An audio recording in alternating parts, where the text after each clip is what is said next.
Boa noite, bem-vindo ao programa Linha Aberta, todas as terças-feiras. A esta hora entramos em sua casa para trazer análise de principais assuntos de destaque. E hoje vamos olhar os resultados da visita do Presidente da República ao FMI e ao Banco Mundial. O Presidente da República, que se encontra nesta altura nos Estados Unidos da América, reuniu-se na semana passada com o Presidente do Grupo Banco Mundial e a Diretora-Geral do Fundo Monetário Internacional. Da reunião com o FMI, a Diretora-Geral saudou os passos iniciais adotados pelas autoridades moçambicanas e reiterou a necessidade de uma auditoria internacional e independente às empresas que contraíram empréstimos com garantia soberana. O governo mostrou-se aberto, segundo o comunicado do FMI, e que tal deve ser feito pela PGR, pela Procuradoria-Geral da República, com apoio de peritos do FMI, que vão ajudar a elaborar os termos de referência e que, para tal, esta equipa chega amanhã aqui ao nosso país. Temos aqui em estúdio, como convidado, o economista Roberto Tibana. Outros convidados à última hora mostraram indisponibilidade para participar do programa, mas vamos aqui com o economista tentar analisar e olhar estes consensos já alcançados nesta visita do Presidente da República aos Estados Unidos da América. E como é que analisa os resultados da reunião entre o Presidente da República e a Diretora-Geral do Fundo Monetário Internacional?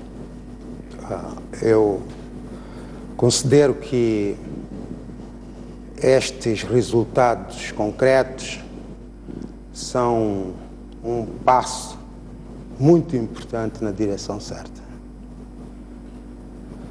O Presidente da República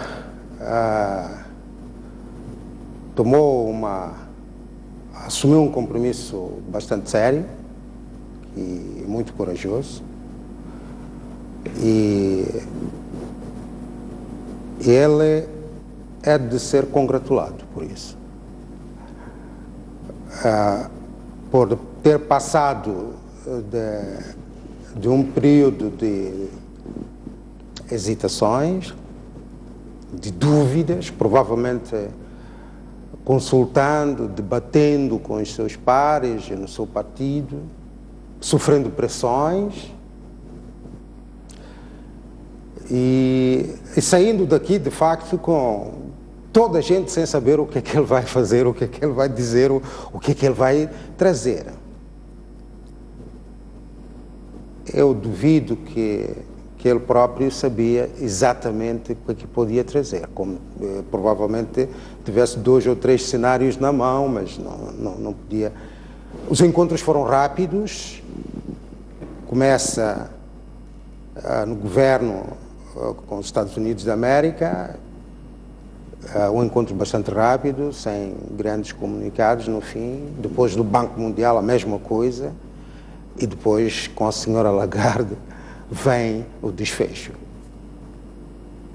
E que era o mais importante neste momento, saber se o governo está preparado ou não a avançar nessa direção certa.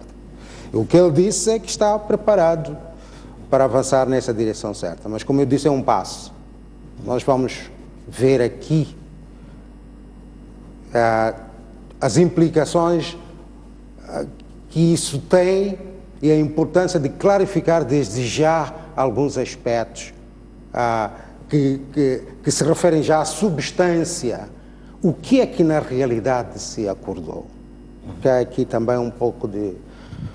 Antes falava-se de uma auditoria até forense, internacional forense, e com este comunicado fala-se de uma auditoria internacional às contas das empresas que contraíram dívida soberana. Pois, e este aspecto é um aspecto muito importante. Porque agora fala-se de auditoria independente e internacional, e deixou-se de facto cair a palavra forense. E já se vinha... Isso será uma boa negociação por parte do governo, ou é uma estratégia oculta ao FMI ao aperceber-se que o governo moçambicano não estava muito à vontade com esta ideia de forense? Olha, vamos lá ver rapidamente o que é uma auditoria forense, porque aí também é preciso entender o que é isso. Temos estado a usar a palavra forense, mas nunca clarificamos o que é que... Bom, os contabilistas, os auditores sabem até que nem sou contabilista, nem sou auditor, eu sou economista. Mas, por definição, uma auditoria forense, e o Salomão Moiano, por acaso, também se referiu a este aspecto no domingo passado, é um exame, uma avaliação da informação financeira de uma entidade, de uma organização ou de um indivíduo, com o objetivo de formar evidência para tribunal. Uma auditoria forense, é isso. Uma auditoria forense pode ser realizada de modo a acusar, facilitar a acusação à parte envolvida de ter cometido uma fraude ou ter falhado em alguma obrigação financeira. Uma auditoria forense pode também ser realizada para determinar negligência. Ora bem, a questão que se coloca é, no processo das dívidas secretas e ilegais, houve ou não fraude? Ou falhas de outras obrigações financeiras? Ou até negligência de algumas das partes envolvidas?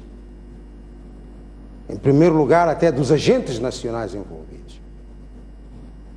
E ainda não há uma resposta definitiva para estas questões. A gente levanta as questões, mas não há uma resposta definitiva a estas perguntas. Mas existem, isto é importante, existem suspeitas fundamentadas destas coisas todas. Na realidade, o próprio Executivo, a Procuradoria-Geral da República, que aparentemente vai ser o centro desta operação, e o próprio FMI, já fizeram pronunciamentos públicos que justificam uma auditoria que tenha que ser forense, no sentido em que eu a defini aqui, ou que eu a resumi aqui, na minha definição. Os contabilistas devem estar a dizer, ele está a plagiar alguma coisa ali, os auditores, porque isto está nos manuais, Investopédia, não sei o quê. É a definição do que é uma auditoria forense. Portanto, quais são esses pronunciamentos? Isto é extremamente importante. O Executivo foi ao Parlamento reconhecer que o seu antecessor, cujos membros, uma boa parte até continuam neste Executivo corrente, secretamente garantiu dívidas ilegalmente contraídas por empresas criadas e detidas em nome de várias entidades estatais. O próprio Executivo. Segundo, a Procuradoria-Geral da República, nas suas investigações, concluiu que no processo foram violadas leis, a Constituição, a lei orçamental, e que há indícios de outros crimes que necessitam de ser investigados. Até falavam da necessidade de uma ajuda de peritos internacionais para lhes ajudar a investigar isso, incluindo saber o que é que se fez com os dinheiros mobilizados, de facto. E, finalmente, a diretora do Fundo Monetário Internacional pronunciou-se publicamente em como a falta de transparência na contratação destas dívidas sugere encobrimento de corrupção. Agora, com estes pronunciamentos todos, feitos pelas partes envolvidas e as partes comprometidas e ativas, o Fundo Monetário Internacional, o Executivo no geral e a Procuradoria-Geral da República, que algumas classificações também incluem o Executivo, portanto, comprometem-se e já fizeram estes pronunciamentos. Estes pronunciamentos são pronunciamentos que só podem justificar uma auditoria forense, porque há culpados na violação de leis, na contratação e a aprovação de avais para essas empresas. Não é? Portanto, já só por aí. E depois há o processo de situações obscuras, não é? Que não estão esclarecidas e que levantam essas suspeitas e, portanto, a auditoria só pode ser forense. Portanto, que isto é uma auditoria, e este aqui é um aspecto fundamental, porque aqui o Presidente da República também mencionou isto em Washington, depois desses encontros, naquele encontro que ele tem com os moçambicanos, depois sai e os jornalistas dizem que ele está a falar para a nação, ele disse que, bom, aqui não se trata nada de fazer auditoria às finanças públicas do Estado, e nós já vimos tratar desse assunto também. mas é uma auditoria como se faz a qualquer outra empresa. Todas as empresas normais fazem isso. Ora, o problema fundamental aqui é que a Ematum, Proíndicos e MAM não são empresas normais. Porque empresas normais não fazem endividamento secreto e empresas normais não recebem avais secretamente avalizados. Todas as empresas normais que operam aqui em Moçambique não fazem isso. As auditorias delas não têm nada que lidar com isso. Portanto, não foram criadas dessa maneira. Elas tiveram operações muito especiais, muito difíceis, muito complexas, que levantam estes problemas todos. Portanto, não pode ser uma auditoria como se faz a qualquer uma outra empresa. Tem que ser, essa auditoria tem que ter objetivos, procedimentos e finalidades forenses. E o fato de acontecer na Procuradoria, podia ser feita, por exemplo, no Ministério das Finanças ou noutras entidades, mas é feita mesmo na Procuradoria, isto já indicia que esta auditoria há de ser mesmo forense ou não? Não é suficiente. Não é suficiente. É preciso que seja feito por definição de objetivo, de natureza de auditoria, por definição de objetivos concretos e específicos dessa auditoria, por definição das entidades que vão ser objeto dessa auditoria, por definição dos métodos dessa auditoria. Então, o que justifica tanto essa retirada dessa ideia de essa Não, auditoria? significa, e isto é que é importante clarificar, que na realidade se o acordo é esse, se nós formos à letra do acordo, então a auditoria não vai esclarecer, esta auditoria não vai esclarecer os problemas que têm que ser esclarecidos. Uma boa parte dos problemas que têm que ser esclarecidos não pode ser esclarecido sem que ela seja forense. Ela tem métodos diferentes e não só isso. Quer dizer, o problema fundamental é que, bom, se há razões para haver uma auditoria forense, por que é que não se faz uma auditoria forense? Se há razões, o Estado tem que estar interessado na clarificação disto. A sociedade, o contribuinte, está interessado no esclarecimento disso, porque isso vai ser um peso. A auditoria tem que ser forense, porque as pessoas que violaram as leis, que provavelmente criaram essas empresas e contraíram essas empresas, deram esses avais, etc., etc., não é? Ou cometeram negligência no cumprimento das suas obrigações, mas a negligência também pode ser objeto de uma auditoria forense, para se apurar fundamentalmente. Há que saber aqui muita coisa que não se necessariamente se procura saber, e há que usar aqui métodos, vão-se usar métodos que não necessariamente são aqueles que se usam quando se faz uma auditoria regular a qualquer outra empresa normal, porque essas não são empresas normais, e as operações não foram normais. Portanto, um passo muito importante, mas ainda com estas ambiguidades. Agora, vai ser forense ou não vai ser forense? É possível que mesmo com esta definição de auditoria, sem auditoria internacional independente, sem a palavra forense, é possível que na realidade, na negociação dos termos de referência, porque o diabo está sempre no detalhe, não é? É possível que na negociação dos termos de referência se possa clarificar, mas, bom, ok, vocês já aceitaram a auditoria, mas que tipo de auditoria que vocês querem? Mas também não sabemos. Eu, neste momento, não sei se o Fundo Monetário Internacional se resignou a uma auditoria internacional que não tenha natureza forense ou realmente vai insistir numa auditoria forense. Isso já é que não sei. Sim. Mas atendendo que este é o comunicado do Fundo Monetário Internacional, sim, que citei aqui, que de fato não cita uma auditoria internacional forense, antes insistia nessa ideia aliás, a própria uma entrevista que deu o ex-representante do Fundo Monetário aqui em Moçambique, insistia nessa ideia de uma auditoria forense, o que pode levar o FMI, de fato, a resignar-se e ir para uma auditoria independente. Como eu disse, o diabo está sempre no detalhe, não é como eu disse, como se diz, o diabo está sempre nos detalhes. É preciso ver que o governo moçambicano tem que ser ajudado a entrar numa conversa racional sobre este assunto. Até agora tem sido uma conversa muito emocional, de criar barreiras, de proteger, de não sei o quê. O governo tem que ser encorajado a sentar-se à mesa de modo a poder ouvir, na realidade, as coisas, porque às vezes tem essa impressão de que as pessoas não têm a dimensão do problema que há. E quando têm a dimensão, parece que têm a dimensão, pensam que é um problema de resolução fácil, como já no passado fizemos charme, com charme conseguimos passar, também vamos passar. É preciso lembrar que é a segunda viagem que se realiza, mais ou menos internacional, com este ambiente no background de dívidas ocultas, etc, etc, e de guerra. A primeira foi a Europa, né? E lá sabemos o que foi dito nessa altura, né? E as pessoas saíram de lá, estamos com a cabeça erguida, lavamos a cara, já está claro e tal, explicamos tudo, já fomos ao Parlamento e tal. Mas não era isso só, ainda há passos muito mais concretos a dar. Aquilo era o início, da mesma maneira que no caso da auditoria forense este é o início. Okay. A equipa chega amanhã a Moçambique. Como é que a Procuradoria ou as entidades que deverão lidar com estas questões deverão abordar? Como disse muito bem que, como se diz, que o diabo de fato está no detalhe, para que de fato seja isto que foi acordado, ou não? Bem, primeiro, para que as entidades se preparem. Moçambicana... Sim, para que as entidades se preparem. Primeiro é preciso saber quais são as entidades que vão ser envolvidas. E quem vai ser... Não, quer dizer, e é aqui que...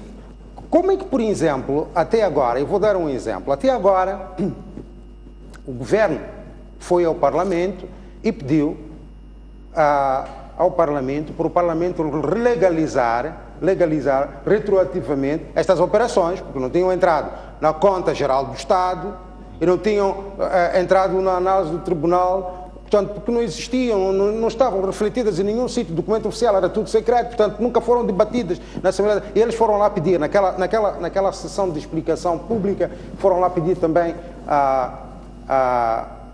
a integração destas operações retroativamente nas contas. Portanto, há aqui também um aspecto, que também é um aspecto de diferença em relação àquilo que o Sr. Presidente disse lá em Washington, quando falou para nós, que isto não vai ser a auditoria que vai auditar as finanças públicas da República de Moçambique.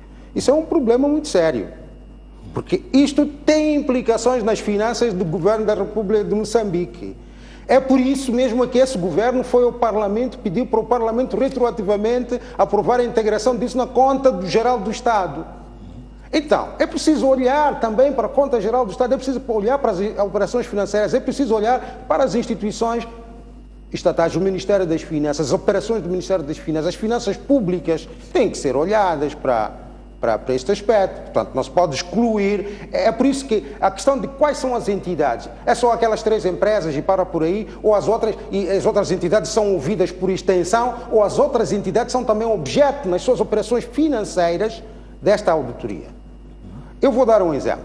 Isto aqui mostra, esta situação toda mostra um colapso total do sistema de gestão da dívida, em parte. Quer dizer, como é que a gente vai acreditar nos números da dívida se a gente não sabe se entrou alguma coisa que está escondida? É preciso analisar isso tudo, não é? Portanto, isso são operações que não estão com aquelas empresas, 3 empresas aí, mas o impacto está lá. Houve ou não houve pagamentos, mesmo durante aquele período em que se negava que existiam essas dívidas, houve ou não houve pagamentos? Em que medida é que isso distorceu a contabilidade pública, por exemplo, não é? Em que medida é que isso distorceu a contabilidade pública? Em medida é que se distorceu o espelho da situação fiscal do país? E quem era responsável por isso? Porque aí também há leis. O orçamento, as finanças públicas são geridas com base em leis. Quem eram os responsáveis por isso? E o que é que determinam as leis quando há uma situação dessa em termos de responsabilização e sanções e tudo isso? Quer dizer, neste processo todo, o ex-ministro das Finanças, por exemplo, só para dar um exemplo, é ouvido na qualidade de quê? Assinou os avais, ou o Ministério das Finanças lá, ou algum oficial lá no Ministério das Finanças, entre eles alguém assinou os avais. Portanto, ele vai ser ouvido só na qualidade disso? Ou vai ser ouvido também na responsabilidade que ele tem, nas implicações que isso tem na maneira como ele geriu as finanças públicas do Estado? Portanto, dizer que esta auditoria não vai ser uma auditoria para olhar para as finanças públicas, ok, se é assim, então ainda não vai esclarecer tudo e todas as questões importantes que existem à volta deste assunto. Não é possível esclarecer esse assunto sem olhar, sem auditar também. Eu vou dizer mais, há uma dívida aqui que também já caiu, não é só a palavra forense que caiu. Quando o próprio governo foi ao Ministério, à Assembleia da República apresentar aquela dívida que sempre se falou no início, a dívida do Ministério do Interior, a dívida do Ministério do Interior. Agora a dívida do Ministério do Interior não se fala aqui, mas foi uma das dívidas não declaradas e que ultrapassou os limites. Quer dizer, e há mais, é que dessa dívida ainda nem sabe quem foi o credor. Eu, pelo menos, não sei quem foi o credor. Publicamente, não sei quem foi o credor. Não se conhece o credor dessa dívida. As outras têm, os emissores, pelo menos, aqueles que as entidades trataram nisso, são mencionados. VTBs e não sei o que é. Mas os bancos, os outros bancos, os outros credores do Ministério do Interior, a gente nem sabe sequer quem são. Portanto, há muita coisa aí. Quer dizer, bom, vai-se olhar para Ematum, vai-se olhar para Proíndicos e vai-se olhar para o que é lá dentro. Se estes outros elementos ficam de fora. Tendo em conta que até parte da dívida do Ematum foi para mesmo financiar o sistema de segurança do Estado, não há como, de fato, dissociar esta auditoria às contas públicas. Quer dizer, eu não estou a perceber bem o que é que isso quer dizer, mas pronto, pode ser que seja o acordo de salvar a face para ambas as partes. Vamos tentar avançar com isto, mas, bom, se é isso, pode ser muito a pena. É possível também que seja uma estratégia do Fundo Monetário Internacional, que seja muito inteligente até, de dizer, bem, pode ser que nem sequer tenham percebido a natureza do problema que têm, do tipo de investigação que têm que fazer. Quando nós sentarmos com eles a fazermos os termos de referência, vamos fazer esta e aquela pergunta. E se eles responderem que sim, então vamos dizer que, bom, mas se é isto que vocês querem, isto é que é uma auditoria forense. Então, de facto, vocês querem uma auditoria forense. Essa é a minha expectativa, né? Por exemplo. Porque, olha, se você for ver os termos de referência da Comissão Parlamentar, que são públicos porque foram aprovados por resolução e estão publicados no Boletim da República, esses termos de referência até fazem perguntas de natureza forense. Quer dizer, que você olha para aquelas perguntas, você vê se essa pergunta é respondida, praticamente a pessoa não tem outra saída senão depois de ser entregue aos tribunais para eles processarem esse assunto, porque é uma violação de leis, né? E eu penso que eles já vão de ir lá sabendo disso, porque neste momento devem estar a ter os seus advogados a aconselharem como é que, quando chegar a audiência para as perguntas, como é que devem responder. Mas o ponto fundamental é que há coisas aqui que se deve esperar que se perguntem, que se de facto se perguntarem, então a auditoria é forense, diga-se não forense, ou mesmo que se diga auditoria só, até nem que se diga, portanto, não internacional, não independente, mas se o facto concreto for, e é por isso que os termos de referência devem ser públicos. Os termos de referência desta audiência devem ser públicos. Isto não pode ser uma coisa que termina somente entre o Fundo Monetário Internacional e o Governo e a Procuradoria-Geral da República. Não. Isto deve ser uma coisa pública. Os termos de referência devem ser publicados. Nós temos que saber o que é que essa comissão vai fazer, para sabermos o que é que nós devemos esperar. Podemos não ter a capacidade de influenciar que faça aquelas coisas que nós desejamos que se façam, mas pelo menos saber o que é que está-se a fazer, para podermos saber o que é que esperar disso, não é? E porque há muitos interessados aqui, há os doadores, a sociedade em geral, e o próprio governo deve estar interessado. Portanto, insisto nesta ideia de que isto pode ser também uma armadilha do próprio Fundo Monetário Internacional, ao aperceber-se que o governo não está à vontade com a auditoria forense. Não armadilha, mas olha, vejam só, eu disse, a primeira vez que eu vim aqui falar sobre este assunto, eu disse que o governo moçambicano é membro de pleno direitos também tem, não só deveres, naquela organização. E, portanto, tem o direito de ser ajudado. E por muito que as pessoas não aceitem, não acreditem, o Fundo Monetário Internacional não é necessariamente aquela organização diabólica que anda a derrubar governos, que anda a fazer essas coisas todas macabras e trabalha com a CIA e são espiões e todas essas coisas todas. Isso são fantasias. É uma organização responsável, profissional, de técnicos que trabalham e que têm diplomacia também. E eles sabem que eles têm a obrigação de ajudar o governo de Moçambique, por todas as maneiras possíveis, não é? Porque também é o interesse da comunidade internacional que este país saia dessa confusão. O problema é que as pessoas pensam também que toda a gente está contra Moçambique. Ninguém está contra Moçambique. Moçambique está contra si própria, porque nós não somos capazes de pegar nos problemas e resolver corretamente. Esse é que é o nosso problema. Portanto, isso não é uma armadilha, é uma maneira de ajudar as pessoas a compreender as coisas. Olha, as pessoas nem... Eu às vezes fico preocupado, olho para as pessoas, falam, dizem coisas, mas não está a perceber o problema que tem nas mãos. E, portanto, o Fundo Monetário Internacional tem essa obrigação também.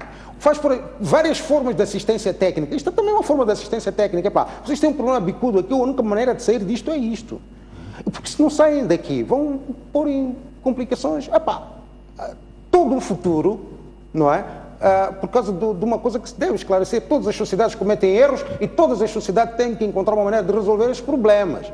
E nós temos este problema bicudo. É por isso que eu dizia no princípio que o presidente é de ser congratulado por ter tomado essa decisão corajosa de abrir essas portas, porque por mais que não se faça uma auditoria forense como desejamos, por mais que não se faça essa auditoria forense como desejamos, pelo menos o governo vai aprender alguma coisa nesse processo.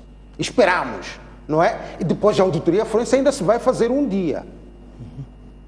Ainda um dia se pode fazer, porque os governos passam e os povos ficam, não é? É isso. No comunicado do FMI, é descrita a diretora-geral a aconselhar o Presidente da República no sentido do governo tomar novas medidas para estabilizar a economia. Que medidas podem ser tomadas neste momento? Bem, desculpa, pessoal. Em relação a isso, é preciso sublinhar que esta missão era uma missão que vinha todo esse tempo, desde a última missão até esta. Eles diziam, bom, o governo moçambicano ainda não está preparado para avançar com a auditoria, portanto nós voltamos lá, mas quando nós voltamos lá é só para olhar um pouco para os conselhos que lhes demos, como lidar com essa situação, as políticas a seguir monetárias e fiscais, avaliar isso e dar-lhes mais conselhos e pronto, voltar até quando eles decidirem. Porquê? Porque o Fundo Monetário Internacional já tinha decidido, sem auditoria não se faz mais nada. Sem transparência, sem resolução dos problemas não se faz mais nada. Portanto, era essa situação. Até mesmo antes do encontro, no mesmo dia, há dois comunicados. Há o Jerry Rice, que é o porta-voz lá, não é, das relações exteriores, que ainda fala nessa linha. Imagine, mas ele diz, bom, mas depois já há um encontro esta tarde, da senhora Lagarde com o senhor Presidente, e, portanto, tudo pode acontecer, nós não sabemos o que pode sair de lá. E, de facto, o que saiu de lá é um acordo que diz que vai haver uma auditoria e depois muda os objetivos da missão para não vir tratar daquilo ou não vir focalizar principalmente naquilo, mas principalmente trabalhar com as autoridades nos termos de referência desta auditoria. Portanto, muda o cenário da missão, não é? Sim. Mas gostava de insistir na pergunta que é as medidas que o FMI, que a diretora do FMI aconselha o Presidente muda o cenário da missão, pois eu queria me referir a isso ainda, muda o cenário da missão e, portanto, como muda o cenário da missão, a gente não sabe a que tipo de medidas é que ela se refere. Naturalmente ela se refere a medidas macrofiscais, né? Mas até que ponto é que eles vão chegar ao detalhe da discussão disso, não sabemos. Há uma coisa extremamente importante aqui que se deve referir. É que, na realidade, apesar do que às vezes se diz aí, nós não sabemos concretamente o que é que o Fundo Monetário Internacional, na última vez, aconselhou ao governo, em termos específicos, em termos de metas, em termos de metas a alcançar, ou mínimos, ou máximos, ou médios, ou bandas, em qualquer uma das variáveis macroeconómicas, não houve nada.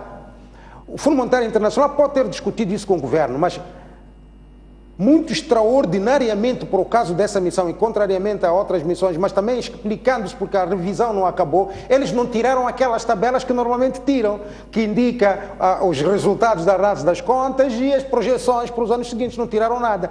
Portanto, mesmo quando se vem dizer que o governo está a implementar, mesmo dito pelo próprio Fundo Monetário Internacional, que o governo está a implementar as nossas recomendações, muito bem, para vocês, mas nós não sabemos. A sociedade moçambicana não sabe neste momento quais são as metas, nem o governo divulgou que estas são as metas que nós acordamos com a delegação do Fundo Monetário Internacional que esteve aqui. Portanto, nem sequer sabemos quais foram as medidas que eles concordaram naquela altura. Nós estamos a ver aquilo que o governo está a fazer, mas não, e sabemos que está a fazer mais ou menos dentro das linhas do FMI, mas não sabemos em que medida. E é impensável que estejam a implementar tudo, porque mesmo quando era transparente não implementavam tudo, menos agora que não sabemos, não é? Quer dizer, mesmo quando essas tabelas eram públicas, eles não implementahavia tudo. Havia sempre aquele pedido de desculpas ao fundo, para ajustar isto e aquilo, não é? Mas agora nós não sabemos. Portanto, eu não posso falar, mas são essas medidas restritivas. Bom, pronto, A gente não sabe qual é o desenho concreto do programa fiscal e monetário em Moçambique. Ninguém sabe neste momento. Desde aquela missão não saiu nada. Nem o governo publicou, nem, a não ser aqueles parâmetros que eles publicaram de inflação, de crescimento macroeconómico, tudo o resto, das metas monetárias e tudo isso não sabemos. Mas tendo em conta e olhando para aquilo que está a acontecer na economia moçambicana, que ela está a cada dia está instável, a cada dia a deteriorar-se, que medidas o governo pode tomar nesta altura para estabilizar a situação e retirar o peso que esta situação está a ter na vida do cidadão?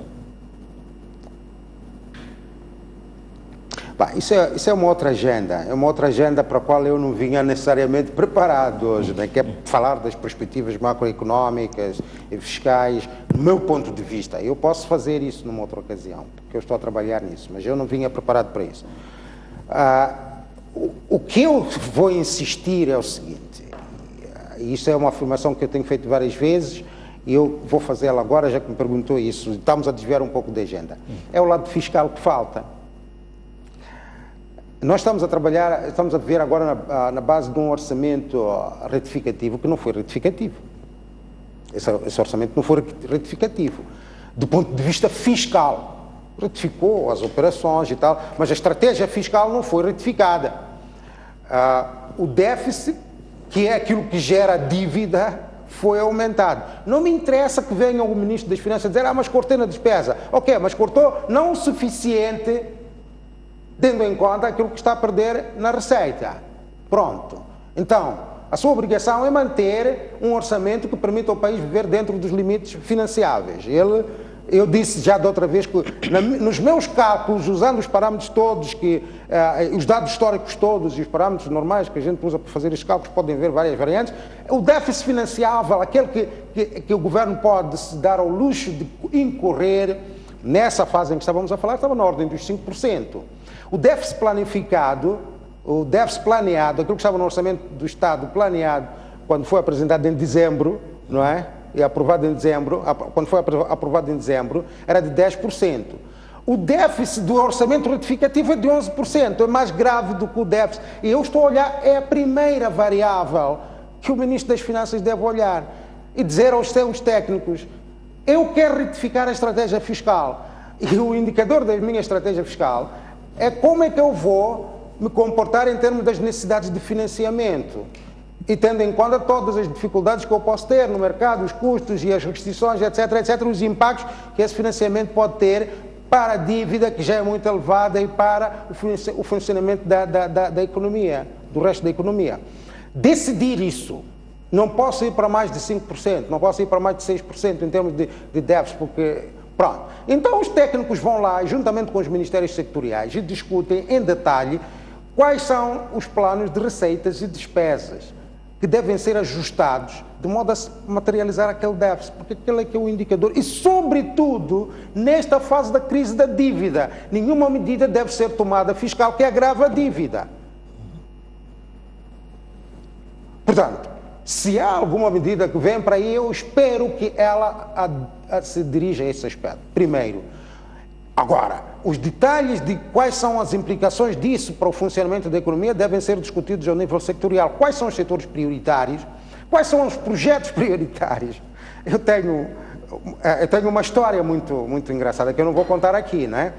Há projetos que não têm justificação. Eu podia pôr este projeto ao lado de um do outro, este projeto ao lado de um do outro, e mostrar que estes projetos não têm a razão de existir desta maneira.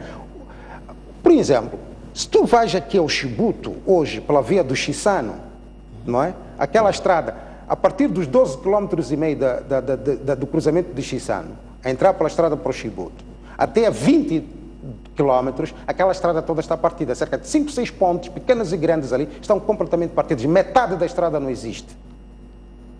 É uma estrada recente, muito recentemente construída ou reabilitada.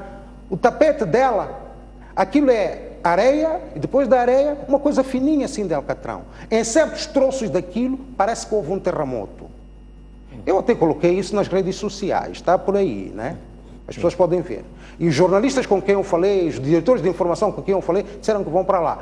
Um pilar só da ponte Catembe-Maputo é capaz de reabilitar aquelas pontes ali.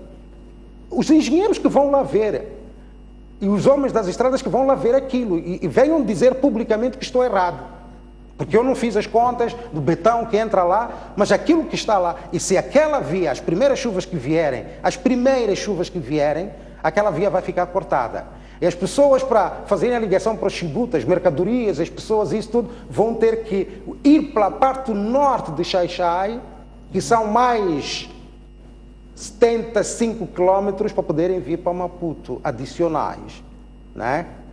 E isso vai aumentar também o custo da entrada das mercadorias a Chibuto, tanto a saída como o custo da entrada das mercadorias. Para além dos perigos que há ali naquela via. Eu entrevistei pessoas lá, eu tenho vídeos de pessoas que eu entrevistei lá dizendo que esta estrada está assim já há 3 anos. Tenho filmes de arbustos que cresceram no meio de uma estrada de ligação principal. Estou a falar da estrada Chibuto-Chissano. Em outras partes do país onde eu estive, as pessoas também me perguntavam lá, qual é a prioridade? É a estrada lá de...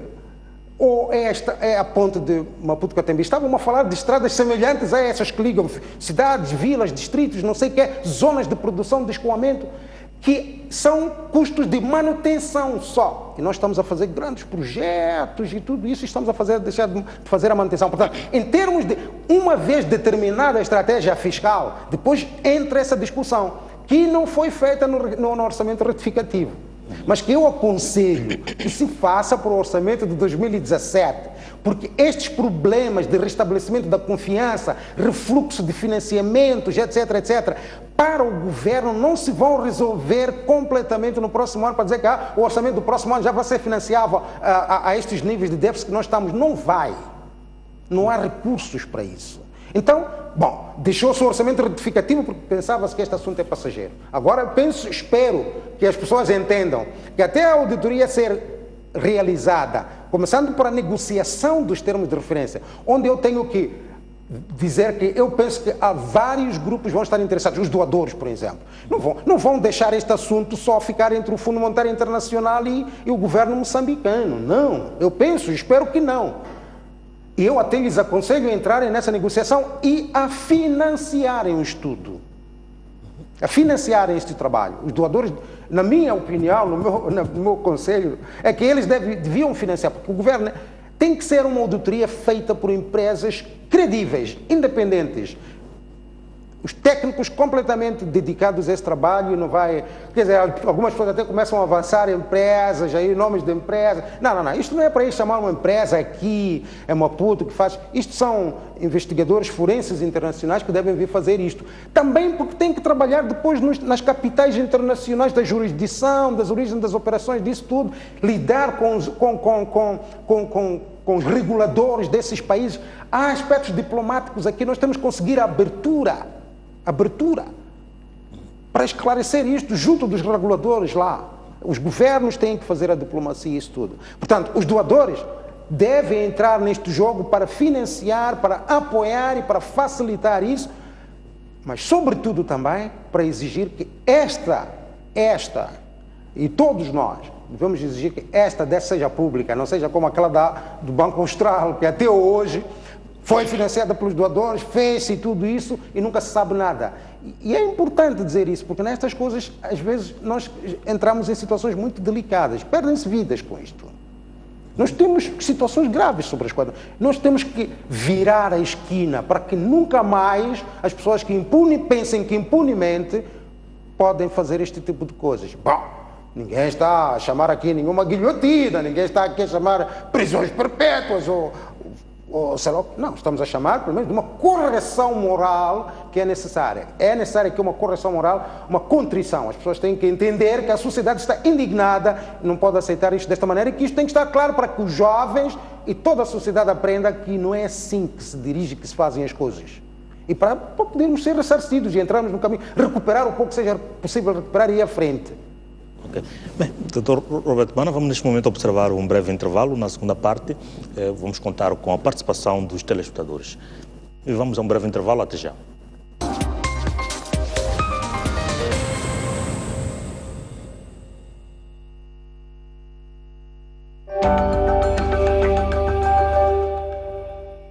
Nesta quarta-feira, o Estádio Nacional do Zimpeto recebe o duelo entre o Machacane e o Ferroviário da Beira. Os locomotivas de Chiveve estão na corrida pelo título e o Machacane luta por terminar a época em glória. As emoções da jornada única de Moçambola serão vividas na STV Notícias. As análises e comentários ao mais alto nível. Quarta-feira, às 17h30. Futebol e emoção é aqui na STV Notícias. Com o apoio da ZAP. Um país sem história é um país sem futuro. Um mundo sem referências é um mundo sem norte. Um país sem cultura é um país sem identidade. Um país sem ídolos é um país sem referências.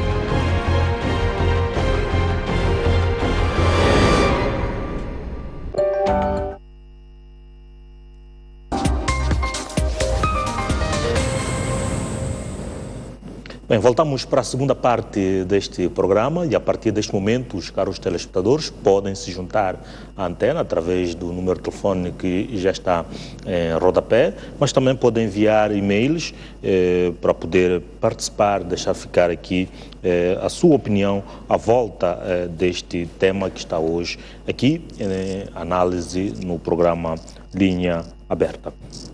E bem, tenho indicação de já ter o senhor Dalito de Maputo. Boa noite. Boa noite. Sim, faz favor. É o seguinte, Ivan, esse caso é muito complexo. Estou a ver, pronto, essas negociações, ao fim e ao cabo, vão penhorar o povo. Nós estamos penhorados. Vamos pagar essa dívida. Porque quem vai virar isso tudo é o povo. Mas pronto, eu gostaria que o nosso governo, a partir de já, porque pronto, eles já aprenderam muito, já eram dando, e que sejam um pouco transparentes, né? Transparentes e mudar as políticas. E aproveitar, meter as pessoas capacitadas. Nós queremos dirigentes e gestores aqui no nosso país com capacidades, não com influência, por ser apadrinhado por quem. Porque ultimamente que estamos a ver, você quando não é apadrinhado, você não ocupa nenhum lugar. Então nós temos muita gente com capacidade. Temos muita gente com capacidade que pode virar isso dentro daqui. O Tibano estava a dizer que essa investigação tem que ser de fora. Não, aqui dentro do país há pessoas com capacidade que podem pôr nu ou nos pontos nos issos, como se diz esse caso. Temos muita gente com capacidade que baixa aquela ala que nós temos, que é aquela ala que fecha, não deixa ser aberto o assunto, abrir, deixar as pessoas com capacidade e as pessoas com interesse de pôr isso claro. Muito obrigado pela sua participação, senhor Galito. Enquanto isso, vamos vendo os e-mails. Tenho o e-mail aqui do senhor Manuel Rachid, que diz que estou em prol de uma auditoria forense, uma vez que na vida o governo deve ceder e colaborar. Tenho indicação de ter mais um telespectador em linha. Boa noite. Pediu anonimato. Boa noite. Sim. Já... O convidado, ele está a explicar de uma forma séria e muito boa e dá vontade de assistir o programa. O convidado está a explicar o assunto. Principalmente gostei quando diferenciou uma auditoria forense e uma auditoria internacional. Deveria ter forense sim para responsabilizar. O responsabilizar é o quê? Não é condenar, não é matar, não é prender a pessoa, não. É só seguirmos a experiência da África do Sul, não é? Os que provavelmente beneficiaram do valor, é só devolver. O presidente da África do Sul mostrou que é possível. O que ele roubou do povo, devolver. O que nós queremos também é isso. Não é prender os beneficiários ou, quer dizer, nem sei que, até perco palavras. Não, é devolver o valor. Simplesmente, o que nós queremos é só devolver o valor. Uma correção moral, como o convidado estava a explicar, o que nós queremos é isso. Apenas. Obrigado. Muito obrigado pela sua participação.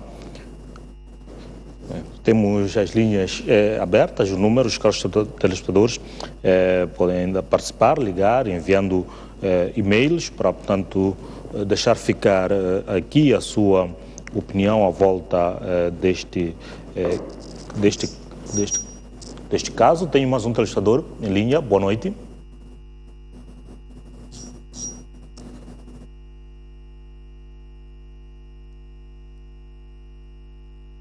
Eu também estou a favor da auditoria forense. Eu acho que o governo tentou fazer, ou está a tentar fazer, é ganhar o tempo. Há muita gente envolvida nisto. O que mais me preocupa é que as pessoas que fizeram isto nós conhecemos, são pessoas com endereço fixo, são pessoas protegidas com a imunidade e são pessoas que têm segurança pago pelo nosso imposto. Então é triste quando nós estamos num país onde não há serenidade. Eu acho que o governo deve pôr a mão na consciência e ver que o povo está a passar mal e responsabilizar de facto as pessoas que fizeram isso. Concordo com outros quando dizem que a responsabilidade não é prender, não é matar, como a gente tem pensado, mas é devolver aquilo que eles pegaram do povo de uma forma ilícita. Não podemos pagar hoje, estarmos aqui a passarmos mal, não temos a nossa dieta alimentar, mudou drasticamente, o nosso custo de vida, é a água, é a energia, tudo está caro no país, mas infelizmente não temos recurso, que é salário, aquilo que devia ser. Nós estamos a ver muita coisa acontecer. Eu me pergunto, concordo com o doutor aí, se o edifício novo do Banco de Moçambique era prioritário neste momento, para um país que se diz pobre. Um edifício que tem capacidade de gastar quase que a energia da cidade de Maputo, será que era pior? Será que era pior se transportar a arma, investir em arma, armamento, e a gente comemos a arma? Por que não se importa a comida? Por que não se investe em produção de alimentos para a gente ultrapassar esta crise? Eu acho que o governo deve sim ser transparente e eu também quero dizer que eu não confio, por exemplo, na Procuradoria-Geral da República, se é capaz de facto, capacidade de poder, mas moralmente eles não têm. Nós sabemos que os procuradores aqui são pessoas ligadas ao partido do poder, são pessoas nomeadas do chefe de Estado. Será que essas pessoas têm capacidade moral para investigar este caso? Por favor, meus senhores, a gente estamos a passar mal e clamamos por isso. Não basta o governo andar a dizer que deve haver austeridade. Austeridade do quê? Eu vejo a própria uma conferência que aconteceu em Chimoio. Estava lá o Presidente da República, estava lá o Primeiro-Ministro, estava lá o... Será que havia necessidade do Presidente, do Primeiro-Ministro estar lá? Se o Primeiro-Ministro está lá, no mesmo governo, por que o Presidente da República foi lá fazer? Se o Presidente da República está lá, o que o Primeiro-Ministro está lá a fazer? Se é o mesmo governo. É essa a condição do custo que esse governo vem nos dizer. Obrigado. Muito obrigado pela sua participação. Tenho o senhor Juma Mulima, que diz que o povo vai pagar por algo que não consumiu. Aliás, já estamos a pagar. Parabenizar o convidado. O senhor Júnior Mundovo diz: boa noite, se muito a dizer do costume, melhor do costume, já sabemos que o nosso governo não é sério, mas como o povo queremos uma auditoria forense porque as nossas instituições estão fragilizadas. Bem, temos mais um telespectador que nos liga. Boa noite, já está a participar.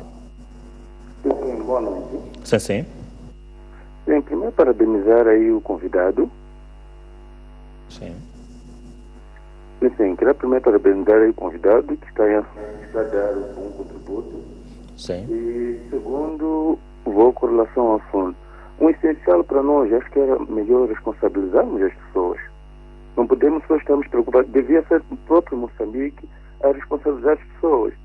Se é do nosso interesse, nem precisaríamos até de pedirmos de auditoria internacional. Nós aqui dentro de Moçambique teríamos capacidade muito bem de dizer que isto, mas aquilo, e por nas suas diretrizes. Não precisamos que alguém até venha nos auditar. Nós aqui pessoalmente conseguiríamos muito bem auditar essas dívidas que foram ilegalmente contraídas. E mostrando que estamos interessados em responsabilizar as pessoas. É a partir daí que a FMI, que o Banco de Moçambique, poderia ver o interesse de Moçambique com relação às dívidas mal contraídas. Só mais ou menos com esse ponto. Muito obrigado. Muito obrigado, Sr. José, que nos liga do distrito de Angônia, em Tete, a participar aqui no programa de hoje, e as linhas continuam abertas. Os caros telespectadores ainda podem enviar e-mails para, portanto, deixar ficar a vossa opinião à volta deste tema que estamos hoje a analisar. Portanto, não sei se o doutor queira comentar alguma das colocações dos nossos telespectadores. Não, eu penso que era difícil ouvir todos os telespectadores na sala aqui de uma maneira bem audível, mas os pontos que eu consegui captar, alguns dos pontos... Vamos desculpar, ter que interrompê-lo, porque tem o senhor Andrade que nos liga de Nampula. Boa noite. Senhor Grácio, boa noite. Boa noite. Já está a participar. Ok. Boa noite, boa noite. Boa noite, senhor Grácio. Já está a participar. Muito obrigado. Eu gostaria que realmente as coisas fossem abordadas de forma profunda e transparente. E, em primeiro lugar, dizer que, na verdade, nós temos uma Procuradoria muito fraca. Fraca, no fundo, e no sentido em que não é capaz de intervir de forma contundente em relação aos problemas que o país enfrenta. E estou a falar transversalmente relativamente a todos os problemas. Ora, para um problema dessa natureza, com uma profundidade, com tantas variáveis que apresenta, bom, parece que menos capacidade ainda tem. E depois dizer também que o problema da democracia é da desresponsabilização. As pessoas não são responsabilizadas pelos atos e veja-se, neste momento o governador do Banco de Moçambique já não é o mesmo. Algum dia será ele responsabilizado por alguma coisa que tenha a ver com alguma das operações que estamos ali a tratar, nomeadamente dessas dívidas que se dizem ocultas. Obrigado, boa noite. Muito obrigado pela sua participação. Temos o senhor Moato Abibo Buanango, que diz boa noite. Foi uma posição sábia e oportuna por parte do Presidente da República. Temos que nos unir em torno dele. Penso que uma auditoria, nos termos em que é proposto, será bastante útil, até porque, conforme o Presidente mesmo disse, é o povo moçambicano mais interessado neste processo. É preciso ter calma, não vamos correr para conclusões precipitadas. Aguardemos pelos resultados da auditoria e depositemos confiança nos órgãos encarregues pelo feito. Bem-haja ao Presidente Inhouse. Tenho mais um telespectador em linha. Boa noite. O senhor Francisco. Sim. Já está a participar. Sim. Eu só gostaria de dizer que já se falou tanto das dívidas e não temos mais que falar. Já está tudo claro. Eu não sei se a lei permite para que haja um referendo. Não sei se há essa abertura na lei. Estou um bocadinho leigo na matéria, mas se tivesse, o povo moçambicano gostaria de destituir esse governo, porque já mostrou que não tem capacidade. Seria para quê? Desculpa. Se tem espaço na nossa lei para que haja um referendo. Bem, há espaço na nossa lei, há espaço, sim.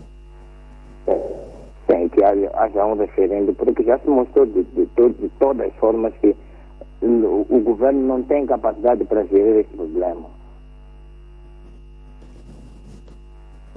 É tudo? Muito obrigado, Sr. Francisco, por esta sua participação aqui no programa Linha Aberta. Bem, temos mais Bem, parece que não é desta vez que teremos mais algum telespectador em linha, mas pronto, continuando, de modo geral, algum comentário à volta destas colocações feitas? Bem, eu começava a dizer, algumas coisas não era possível eu ouvir tudo, não tenho os microfones que tem aí, mas há 2 ou 3 pontos. Eu penso que parece que aquelas pessoas que ligaram para aqui entendem e que mandaram os e-mails que uma auditoria forense, ou algumas delas, pelo menos exprimiram isso, outros pelos comentários, que uma auditoria tinha que ter, deste assunto tinha que ter necessariamente uma natureza forense. E por outro lado, Mas já há preocupações aqui, não é? Há um outro comentário também, o que é responsável? De um lado, um dos problemas que temos é que nunca há responsabilização, mas também, por outro lado, um outro telespectador indica que a responsabilização também não é só a questão de meter na prisão, há várias formas de responsabilizar. As leis estabelecem as penas e as molduras estão lá, os juristas sabem disso, e os juízes sabem quando é que atenuam, quando é que não atenuam e todas essas coisas. Portanto, há prerrogativas e há tudo isso. Portanto, mas isso tem que ser claro, isso tem que se fazer. E onde há um vazio, os juristas, os juízes, as leis, os homens das leis vão saber como lidar com situações em que há um vazio de lei. Por exemplo, eu estou-me a lembrar agora dessa pergunta do referendo, que não veio a propósito, não vou discuti-la, mas, por exemplo, há o direito ao referendo, a provisão do referendo na Constituição, e que a lei vai definir, mas ainda não existe uma lei do referendo que regula, portanto, os procedimentos do referendo. Portanto, mesmo que ele quisesse o referendo agora, ainda não o pode ter, teria que ter primeiro a lei para definir como é que ia ser um referendo em Moçambique. Pelo menos porque eu percebi até agora não há uma lei do referendo. Portanto, mas isso era uma parte em função dessa pergunta. Não precisamos de alguém que nos venha auditar, mas depois o outro telespectador diz que as nossas instituições são muito frágeis. Bom, e este é o dilema, não é? E a necessidade de alguém vir auditar-nos não é somente porque as nossas instituições são frágeis. E eu penso que não era isso que o outro telespectador queria dizer, não é? Não estou a querer pôr isso Bom, mas um dos lados do problema é esse. Por exemplo, a própria Procuradoria-Geral da República, se realmente vai ter esta responsabilidade, eu acho que aquela Procuradoria da República vai ter que olhar mesmo para as suas próprias capacidades, pela maneira como lida com os assuntos, e ela tem que ser capacitada mesmo para ser capaz de absorver as lições disso tudo, porque ela vai ter que lidar com equipas de técnicos ali. Eu já não quero discutir se isso é o lugar certo para colocar esta auditoria ou não, mas já a decisão está tomada, é a auditoria que se vai fazer nessas condições. Mas se é ali a Procuradoria da República, então, inclusivemente, isso significa que a própria Procuradoria-Geral da República vai ter que estar ciente que ou é desta vez ou é nunca que ela recupera alguma credibilidade, porque ela já está sob fogo do facto de ter admitido que na contratação houve violação de lei. Isso ela não teve dúvidas, a Procuradoria-Geral da República não teve dúvidas sobre isso, mas não acusou, não mandou acusar, não levou para o tribunal. Esse assunto foi anexado para uma investigação que vai levar mais tempo. Mas, como eu tenho dito, era muito importante que já nessa altura se dissesse, ok, este processo tem que ser tramitado, julgado, não sei quem as pessoas ouvidas e não sei quem envolvidas, iniciar-se o processo de execução. Por quê? Porque os outros assuntos vão levar muito mais tempo. E uma decisão, se as pessoas se eu violo uma lei com o propósito de fazer outras coisas que também podem ser ilegais, então eu não tenho presunção nenhuma de inocência de andar por aí. Por quê? Como? Já violei uma lei que me permite... Agora, aquilo vai trazer os agravantes e não sei o quê. Agora, os juristas sabem como tratar dessas coisas todas. Eu não quero discutir isto, eu já consultei vários juristas. Você não se meta nisso, é muito complicado. Tecnicamente, quando é que se decide que se anexa, que não se anexa? Mas a minha intuição é que, olha, se eu prefiro... que as pessoas que estão envolvidas, porque as pessoas que estão envolvidas no salto, na violação das leis, necessariamente são as mesmas pessoas que depois, em algum estágio, estão envolvidas para se fazer aquilo que as leis, para que as leis foram violadas. Então, essas pessoas já devem estar sob a mira dos tribunais, essas pessoas já devem estar sobre certas restrições. Não pode ser, porque elas iniciaram um processo, num facto já comprovado, iniciaram um processo que é muito grave. Então, congelam-se, julga-se se são de facto responsáveis, e temos uma lei que diz que são responsáveis, congelam-se os bens deles, ficam congelados, depois se investiga o resto. Se eles saírem limpos do resto, vão ser só punidos por aquele, o Estado ressarcido só por aquele caso, se houve alguma coisa. E depois, se também são envolvidos nas outras coisas, tem que ressarcir o Estado pelas outras coisas. Os seus bens também vão de ir para isso. Agora, deixar uma situação assim, a Procuradoria-Geral da República criou um precedente de falta de credibilidade e falta de capacidade de realmente andar com os processos. Deste caso, já. E isso ela vai ter que recuperar. E isso é um desafio muito grande. E o compromisso que o Fundo Monetário Internacional faz de trabalhar com a Procuradoria-Geral da República para iniciar este processo, veja só que é para definir os termos de referência. Algumas pessoas dizem que os auditores do Fundo Monetário Internacional, não vão ser os auditores do Fundo Monetário Internacional. O Fundo Monetário Internacional vai ajudar a definir os termos de referência, são os auditores que o governo vai contratar. Pode ser com a ajuda dos doadores, isso tudo não é o Fundo Monetário Internacional que contrata os auditores para virem auditar estas coisas, não. O governo vai ter que pagar a auditoria. É o governo que tem que lavar a sua cara, que tem que resolver os seus problemas. Mas sob estas condições e com estes acordos com os parceiros. É por isso que eu estava a dizer, os parceiros que se preparem para ajudar a financiar, mas também para ajudar a fazer com que essa auditoria seja uma auditoria que de facto ajuda a Moçambique, não seja uma auditoria mais uma que se faz de um assunto muito grave para depois deixarem as coisas por baixo da mesa e toda a gente continua a fazer os negócios do carvão, do gás e não sei o quê, e o Zé Povinho lá continua na sua miséria e depois vão se armando a polícia, ninguém manifesta, essas coisas todas, vão comprar armas, querem abrir a boca, vêm os blindados, vêm os cães, vem tudo, não sei o quê. Isso não é uma sociedade em que se viva. E é isso que quem é responsável por ter criado esse ambiente tem que assumir as responsabilidades publicamente, saber-se e assumir que é, mesmo que não assuma, a lei determina que é. Se a lei determina que não é, para podermos ir para a frente. Portanto, estes aspectos são muito importantes. Isso é que é responsabilização, não é necessariamente pôr as pessoas na prisão. Se é ir na prisão, olha, vai para a prisão, paciência. Todos ficamos com carta de condução apreendida ali, se ultrapassamos os limites de velocidade ou qualquer outra infração grave. Quer dizer, quem viola a lei tem consequências, não é? Por que a polícia não nos perdoa ali, na rua? Bom, às vezes perdoam, até a polícia que às vezes te para dizer isso, até é bom dizer, apesar das emboscadas que nos fazem, a polícia que te para dizer, para aí, estás a andar um bocado mal, estás perturbado. Isso é muito bom às vezes, porque às vezes há cidadãos que estão perturbados aí. Portanto, a responsabilização tem que ser um processo educativo para a sociedade também, quando se responsabiliza alguém que tem responsabilidade para velar pelo bem público e não fez, e criou prejuízos à nação, toda a sociedade vai aprender. Uma pessoa estava a dizer aí, eu li num jornal ou foi uma entrevista na televisão, a dizer, olha, toda a sociedade está a ficar desmoralizada. As pessoas aqui cometem crimes que a gente pensa, o que é isto? Há coisas que acontecem, quer dizer, as pessoas agora saem e fazem a lei por si próprias, porque o governo está a perder autoridade com isto. O governo tem que recuperar a autoridade. Portanto, a Procuradoria-Geral da República, neste aspecto, vai estar numa frente muito importante. E eu não sei se está preparada para isso, mas pronto, é a tarefa que lhes deram, eles vão ter que se preparar. E pela experiência que tem destes trabalhos do Fundo Monetário Internacional, requer de fato uma preparação e uma predisposição para lidar abertamente com este tipo de casos? Bom, eu não vou falar da experiência com o Fundo Monetário Internacional, algumas coisas não podem ser faladas publicamente, são dos segredos dos governos, dos Estados com que nós trabalhamos quando somos técnicos do Fundo. Mas eu já falei várias vezes dessas experiências, desses casos de auditoria em que eu tive algum envolvimento e é um trabalho sério, não é? É um trabalho sério que exige muito cometimento. A pessoa que vai dirigir a auditoria, e é extremamente importante isso, não é? A pessoa que vai dirigir a auditoria do lado do governo, quem é?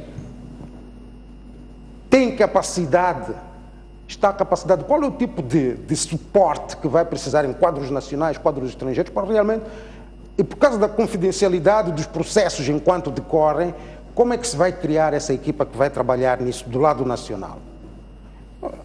Nós tivemos que criar paredes aí quando estávamos a olhar para... E não era casos de um governo que estava a esconder ou que tinha escondido alguma coisa. Quando eu fiquei envolvido na auditoria da dívida da Libéria, nós estávamos a trabalhar, e eu era conselheiro do governo, eu estava do lado do governo a trabalhar com o governo nisso, nós estávamos a trabalhar com o governo, Conselho de Ministros, Presidente da República, o governo queria mesmo, porque era coisa do regime anterior. É diferente aqui, não é? Era de um regime anterior cujo Presidente tinha feito aquelas coisas todas, as guerras ali naquela região e tal, até estava no Tribunal Penal Internacional.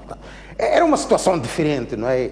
E, em termos de contexto dos atores, não é? Neste caso, é o próprio governo que tem que recuperar a sua credibilidade dessa maneira, com os atos que ele próprio, porque a gente não pode, é o executivo anterior, mas o governo é o mesmo, é o governo da Frelimo, é o mesmo regime. Portanto, aqui, essa coisa de dizer que é o executivo anterior, são os outros, não, até porque alguns deles são deste governo. Vamos parar de criar essas fronteiras artificiais de olha-se aqui, mas não se olha ali, foi aquele que já foi, não sei o quê. Não.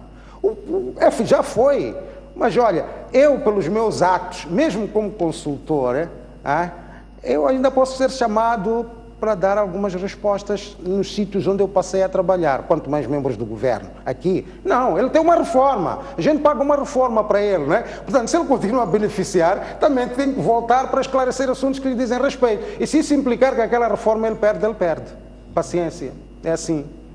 Prejudicou os outros, tem que pagar. Portanto, aqui a gente não pode dizer que, não, o governo anterior, os outros... Temos que ver o assunto como é que tem que ser esclarecido. Quem tem que esclarecer, ajuda a esclarecer. Coopera, ajuda a esclarecer e vamos para a frente. Não, gostava mesmo de se calhar, aproveitar essa sua experiência no sentido de blindar a própria Procuradoria, o governo, de modo a se preparar... Nós fizemos isso dentro do próprio Ministério das Finanças.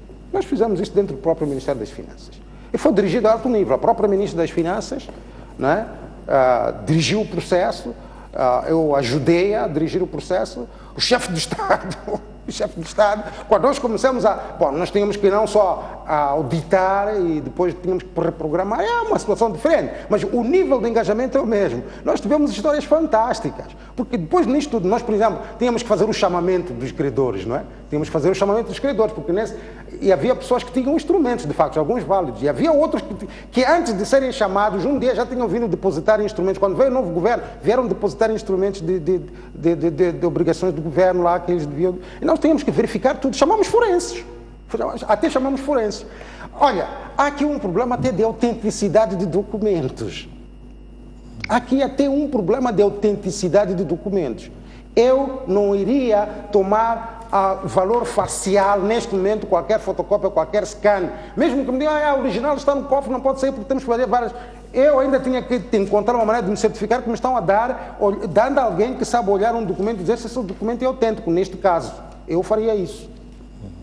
E nós tivemos que fazer alguns destes casos, porque havia pessoas que vinham exigir muito dinheiro. Portanto, quando se diz que é forense, também tem esses aspectos. Tem que fazer a verificação também, não é? Onde é que foi o dinheiro de Ematum? Foi comprar barcos, mostra-nos lá os barcos, não são os recibos. Vamos lá ver a fábrica, vamos lá ver o estaleiro. Quer dizer, até algumas coisas parecem corriqueiras, não é? Mas pequenas coisas que fazem parte de uma investigação. Não chega a este ponto, se calhar, não é? Desse detalhe, mas no nosso caso, para verificar a autenticidade de um claim. Mas neste caso, pronto, eu não sei o que é que vão fazer, mas uma investigação forense, uma auditoria forense, tem muitas dimensões, dependendo do fim objetivo a que ela se pretende. Mas o fim final é realmente, naquele caso, nós tivemos que introduzir alguns elementos forenses por causa das suspeitas que tínhamos sobre os instrumentos. Mas neste caso, a natureza forense deriva do facto de que realmente, os problemas... É um grupo de pessoas que se uniu, subverteu a lei para realizar alguns objetivos, que agora justifica, mas na altura não explicou a ninguém. É suspeito. Então, a natureza tem que ser forense. E violaram leis, então não tem outra maneira. Muito obrigado, Dr. Tebane, por este momento de esclarecimentos e análise desta situação. E nós também terminamos aqui o programa, agradecer também aos telespectadores que participaram, enviaram e-mails, deixaram ficar, ligaram e para participar, e todos aqueles também que nos acompanharam desse lado de casa. Muito obrigado, nós voltamos na próxima terça-feira com mais um tema para análise aqui no Linha Aberta. Boa noite.